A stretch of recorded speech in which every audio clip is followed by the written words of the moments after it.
আসসালামু আলাইকুম রহমতুল্লাহ। প্রিয় শিক্ষার্থীদের নিয়ে আপনাদের সাথে একটা গল্প শেয়ার করবো, এই উদ্দেশ্য উপস্থিত হয়েছি।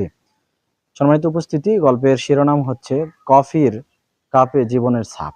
এই শিরোনামে এক বিশ্ববিদ্যালয়ের কিছু শিক্ষার্থী তারা মনস্থির করলো, একটা তারিখ নির্ধারণ করলো যে এই তারিখে আমরা একত্রিত হব। যেই কথা সেই কাজ, একত্রিত হয়ে তারা একটা প্রবীণ মুরব্বী শিক্ষকের বাড়িতে বেড়াতে গেল। গিয়ে সেখানে তারা গল্পে মজলো।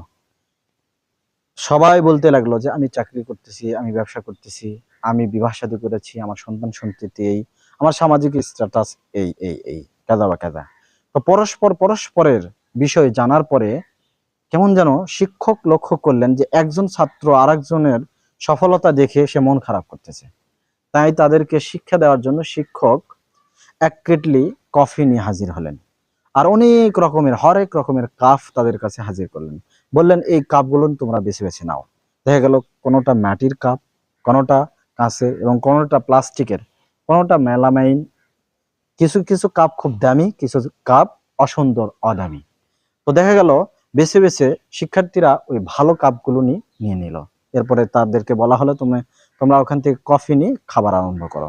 সবাই কফি নিল। এরপরে শিক্ষক তাদেরকে শিক্ষা দেওয়ার জন্য বলল যে এই যে তোমরা কাপগুলো বেছে নিলে, সবচেয়ে সুন্দর কাপ তোমরা বেছে নিলে, কিন্তু তোমরা চিন্তা করো, তোমরা কিন্তু কফি খাবে একই কফি। সবাই কি একই কফি খাবে না? জি। তারা কি ভালো কফি, ভালো কাফে খাবে বিধায় তাকে বেশি স্বাদ লাগবে কফি? এমনটা না। কি?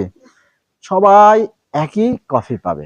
তখন শিক্ষক বললেন যে তোমাদের জীবনে যে এই যে ব্যবসা বাণিজ্য, চাকুরি, এগুলো তোমাদের কাপের মতো। তোমাদের কি কাপের মতো। কাপের মতো। আর তোমাদের জীবনটা হচ্ছে ওই যে কাপে থাকা সেই কফির মতো। কাফে থাকা কফির মতো, এটা হচ্ছে তোমাদের জীবন। জি।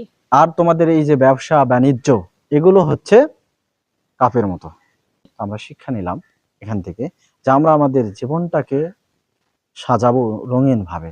এটা কেটলিতে থাকা, এটা কাফে থাকা কফির নেই।